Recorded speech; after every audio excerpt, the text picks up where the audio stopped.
Okay, so I'm happy to revisit Drawdown Coming Attractions after many months of recording the original course. In each course, I try to upgrade the content based on the new research, new material that I find. So under Coming Attractions, I decided to add three podcasts. One is on whales as nature-based services and elephants as a nature-based service as well. We talk about ecosystem service, their value and so on, and yet we have situations where deforestation happens. People like forests, but they are not sure how much it is worth or how much they are willing to pay. Whales, people go to watch whales, but they are not sure often what the whales are even doing in terms of their role in being a part of the natural ecosystem, carbon drawdown, biodiversity, and so on and so forth. So it's worth running through these from some beautiful infographics and papers that we can find. So this is a nice image of a whale, which I should know which one it is, but maybe it's a blue whale. So typically there are many species of whales. The biggest one is of course the blue whale, which travels all the way across the equator to the Southern Ocean to feed on krill, and that's the one that has been always used as an example of ecosystem services provided by the whales. To look at some of the numbers, obviously you are aware that whales are being hammered pretty badly by traditional whaling. There have been communities which have lived on whaling up in the Arctic Circle, for example, and they have remained steady over time. You can see here. So they hunt, let's say, less than about 400 whales per year here, going from, this is only for 2005, 6 to 16. So 15, 16 and 16, 17. So the total number of whales that have been killed by humans by year has come down a little compared to, let's say, 2005, 2006, but the numbers are still fairly high. So there is traditional whaling, commercial whaling, and whaling for scientific purposes. There are claims of cultural value and cultural practices by Japanese and Norwegian whalers who do not want to give it up, but that's what human beings always do. Just because something is good for nature doesn't mean we're going to stop perturbing that system, right? Arguments are made that whale is an international public good. Why? We'll see a few infographics to see how that conclusion can be made, and in the end we will also try to put some monetary value on the services by whales, and the numbers are pretty astounding. The question then is, can we really translate that into making people pay for the whale services? Okay, so here are the summer feeding grounds in blue. You can see it's in both hemispheres, very heavy in the Southern Ocean, all the way into the Arctic here. Winter breeding grounds are closer to the lower latitudes, so mid-latitudes to the tropics. And probable resident population, there have been evidences now, or sightings of whales in the Arabian Sea. I'm not sure of in Bay of Bengal. So there is indirect evidence that maybe there is probable resident population in these as well. So here, of course, seasons are for the respective hemispheres. Whales killed throughout the Southern Ocean to near extinction during the 20th century. You can see the numbers, they're pretty astounding. 725,000 fin whales, 400,000 sperm whales, 360,000 blue whales, 200,000 sei whales, 200,000 humpback whales, so a total of more than 2 million, which is not good news considering their numbers now going down. Such massive mammals over time have been a big part of the ecosystem and so-called ecosystem services. So I will run through several such schematics. This one is from Grid Arsenal. So whale carbon and oxygen flux. They are moving nutrients, carbon, waste products, which are a very rich source of iron, for example, which is a very valuable micronutrient in the ocean. A lot of phytoplankton and upper level species like krill depend on iron for their survival and life cycle. Oxygen flux is always critical. So here, schematically speaking, phytoplankton take up atmospheric carbon and release oxygen. Whale pump works in a way where all whales dive underwater to feed and return to the surface to breathe. At the surface, they release buoyant fecal plumes that are rich in nutrients that phytoplankton need to grow. So usually the ocean circulation and mixing tend to bring up the nutrients. So the nutrients that are used by the phytoplankton for photosynthesis sink as the phytoplankton die or grazed and converted into fecal pellets by other species, and that nutrient has to be reformed from organic matter into nutrients like nitrate, iron, phosphorus, and so on, and brought back to the surface. So the biological pump is usually this movement of nutrients by living things, and there is a solubility pump which is related to circulation, upwelling, and mixing. So here the whale pump is diving down and coming back up and eating, of course, wherever it finds food, and come back and produce these so-called fecal plumes or fecal pellets and big blobs, which are full of nutrients that are recycled or remineralized into the water where the phytoplankton need it. So phytoplankton need light and nutrients, obviously. Then the feeding grounds movements also bring breeding ground. From feeding grounds to breeding grounds also there is migration and movement of nutrients and so on.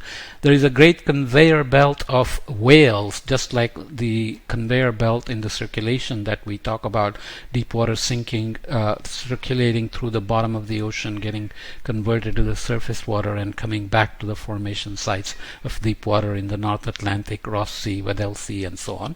So many whales migrate from nutrient-rich feeding grounds to nutrient-poor breeding grounds. There are specific reasons why they pick breeding grounds, because they want the young to survive and not be eaten by other predators, for example. On the breeding grounds, whales release nitrogen-rich urea that can stimulate phytoplankton growth. So the nursing calves need phytoplankton which generate krill, and they can feed on the krill, which is highly nutritious compared to the upper trophic level food that the adults eat. Biomass carbon. All living things are made of carbon and thus serve as a carbon reservoirs throughout their lifespans. The larger and more long-lived the animal, the more carbon is stored. So this is obvious, but even as the whales die and fall to the ground, to the bottom of the ocean, they are taking down massive amounts of carbon with them that then gets sequestered. And there are beautiful videos on YouTube of how a dead whale that falls to the ground is fed on by lots of weird looking creatures at the bottom, because this is a massive amount of meat that is coming down. Okay, that video is really worth looking at. You should dig it up and look at it. Okay, deadfall carbon. When large marine vertebrates die, their carcasses sink to the seafloor.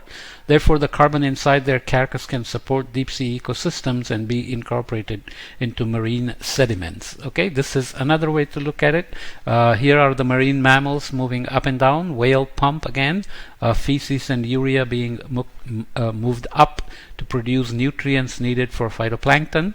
Ammonium and feces and migration and death bringing down the carbon and organic matter. So that's the biological pump. So the biological pump is bringing down matter that is grazed and eaten and converted back to nutrients, and carbon is sequestered, and the whale pump can bring it up. Okay, so this is the base of the euphoric zone, where you have enough light for photosynthesis if nutrients are available. How whales sustain life on Earth and fight climate change. This is a slightly different way of looking at it.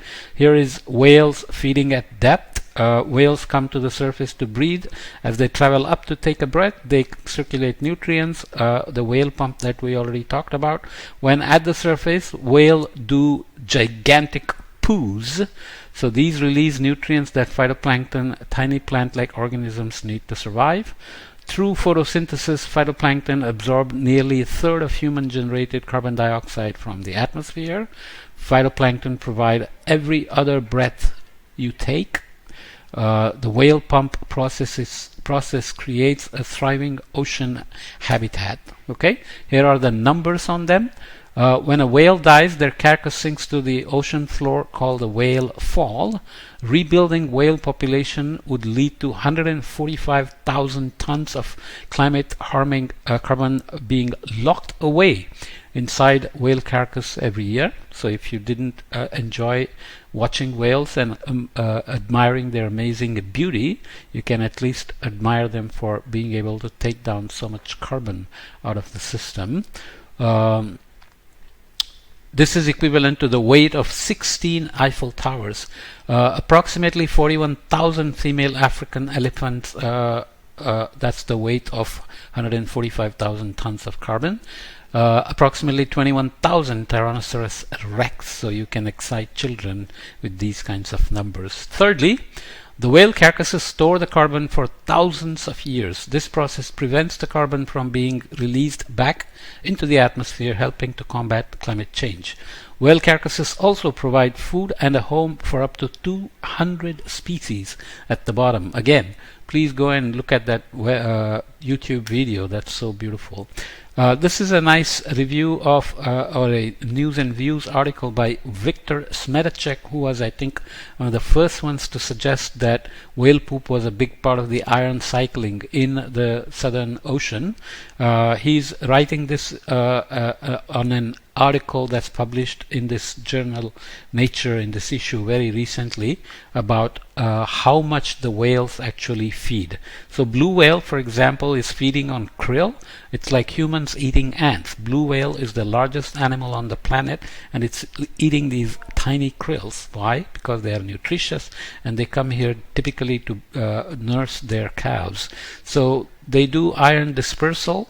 Iron-rich whale feces, whale plumes that you can see are releasing iron for diatom blooms, which is a phytoplankton, which is eaten by krill, and producing iron-rich krill feces as well. So if whales are eating krill, you think if whales are reduced in number, the krill number would go up. But actually, that doesn't happen, because actually whales themselves are an important part of helping diatom blooms and then producing food for the krill. So you can see what a nice symbiotic ecosystem that is. So what the paper says is that whales eat up to 3 times more prey than was previously thought. Up to 3 times. This is a big massive animal that's the size of several school buses, and it just opens its mouth and swallows millions of gallons of water, and then just takes all the krill in. A system of iron cycling might help to make such a high level of feeding sustainable, so it's producing its own food by making this loop possible, and could explain why krill stocks fell when whale numbers declined as a result of whaling. Iron availability limits productivity in ocean waters, and when whales eat iron-rich prey such as krill, they convert prey protein into blubber and aid iron cycling by defecating the iron-rich prey remains. Whale feces might provide a source of iron for phytoplankton such as diatoms and drive diatom blooms. Diatoms in turn can move iron along the food chain when they are eaten by krill, which also excrete iron in their feces. Diatoms also have silica shells, and they can sink to the bottom and are a major part of the export of carbon by these photosynthetic animals as well. Okay, this is from a nice paper in Frontiers on Ecology of the Environment, where ecology and environment, I suspect, where Viktor Smetacek was also a co-author. Just to look quickly at the ecosystem services provided by the whales: enhanced primary productivity, enhanced biodiversity and evolutionary potential, climate regulation, culture and conservation, tourism, and provisioning. So whale pump delivers limiting nutrients like iron and nitrogen to ocean surface. Migrating whales bring nutrients in urine, carcasses, and placentas, and so on, that we already talked about. For culture and conservation, whales were among the first marine species to be protected by national and international laws establishing precedents for ocean and endangered species legislation. Whales are valued for their cultural importance and distinctive features such as whale songs. Stranding and fisheries disentanglement responses promote stewardship and concern for the marine environment at large. Research and management programs provide seasonal industries in many communities. Conflict over whaling has promoted a culture of protest and defiance by entities such as Greenpeace and Sea Shepherd. Okay, whale watching is a global industry valued at $2 billion US, and aboriginal and commercial whalings are obviously part of the provisioning. How much is one whale worth? Fishing industry estimated at over 150 billion. Whales contribute to the food web chain and increase fish stocks. Phytoplankton productivity, which is enhanced by whales, captures 37 billion tons of CO2 per year. Whale watching industry estimated at over 2 billion globally, as we said. Each whale sequesters 33 tons of CO2 on average when it dives and sinks to the ocean floor, as we said before. So do you really need more reasons why we need to protect whales and use them for what they are really so good at and so very valuable for? Ecosystem services, biodiversity, cultural value, ecotourism, and natural climate solution, nature-based climate solution. So please take your time, learn more about whales, and do all you can to protect whales and let them grow in number, and let that be a coming attraction. I'm putting this in coming attraction because I'm hoping that the next generation, the generation that is now protesting so strongly at COP26 in Glasgow, will pay attention to these issues, as well as along with all the fossil fuel issues they are so worried about, because that's the most prominent one. But these are also what we are affecting so seriously in a negative way.